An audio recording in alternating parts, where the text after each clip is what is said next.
তার বাবা মা। শফিকুল ইসলাম মাসুদ ভাই তাকে সমস্ত চিকিৎসার ব্যয়ভার বহন করে, তাকে সুস্থ করে আমার বিদ্যালয় ফিরিয়ে দিয়েছে। এটা কি আমার জন্য গর্বের বিষয় নয়? আমার বাবার বাড়ি কেশবপুর, যেখানে শফিকুল ইসলাম মাসুদ ভাই আমার বাবার বাড়িতে সে অনেক যখন অন্নদান ছিল তখনও সে আমার বাবার বাড়িতে আসা যাওয়া করতো, সেখানে যেত এবং অসহায় মানুষের পাশে দাঁড়াতো। এজন্য আমার বাবার বাড়ির দিক থেকেও আমি গর্বিত। আমার যেটা অনেক কিছু বললে তো অনেক কথাই বলা যায়, কিন্তু বলে শেষ করা যাবে না। আমি এবছরে এই প্রথম স্পোর্টস আমি আমার নিজ হাতে স্পোর্টসটা করলাম। প্রতি বছর 5টা দফা থাকে ঘরে বাইরে মিলিয়ে, আমি এবছর 6টা করেছি। 4টা আইটেম আমি উন্মুক্ত করেছি। যারা টোটালি কোনো পুরস্কার পাবে না তাদের জন্য আমি সান্ত্বনা পুরস্কারের ব্যবস্থা করছি। আমি চেষ্টা করি এই মধ্যমদনপুরা বিদ্যালয়টাকে আবার নতুন করে সাজাতে। আপনাদের মতো যোগ্য ব্যক্তি যদি আমার পাশে থাকে তাহলে আমি পারবো ইনশাআল্লাহ।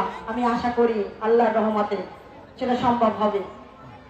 আমি আমি আমার মানে সুযোগ্য এবং সম্মানিত ডক্টর শফিকুল ইসলাম মাসুদ ভাইকে পুরস্কৃত করার মতো সাহায্য আমার হাতে নাই। তিনি মানুষকে দান করেন, কিন্তু তাকে এই স্কুলের ছাত্র সেই হিসাবে আমি তাকে কিছু পুরস্কার দেবো আজকে। অবশ্যই না করবেন না। ধন্যবাদ।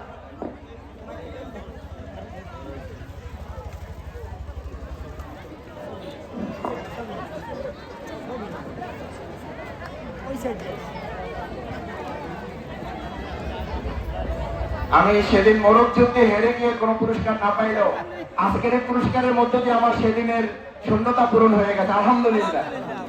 এই জন্য বলছি, হেরে গিয়ে আমরা হতাশ হব না, আমরা লড়াই চালিয়ে যাব। 50, আমার তো এখন 46, আর তখন তো বয়স ছিল 8 বছর বা 9 বছর। এই 37 বছর পরে এসেও যদি পুরস্কার পাওয়া যায়, আমি 37 বছর লড়াই করে যদি পুরস্কার নিতে পারি, তোমরা পারবে না ইনশাআল্লাহ? ইনশাআল্লাহ তোমাদের আরো কম সময় তোমরা পারবে। অনেক ধন্যবাদ স্কুল কর্তৃপক্ষ এবং আমাদের শিক্ষক শিক্ষিকা।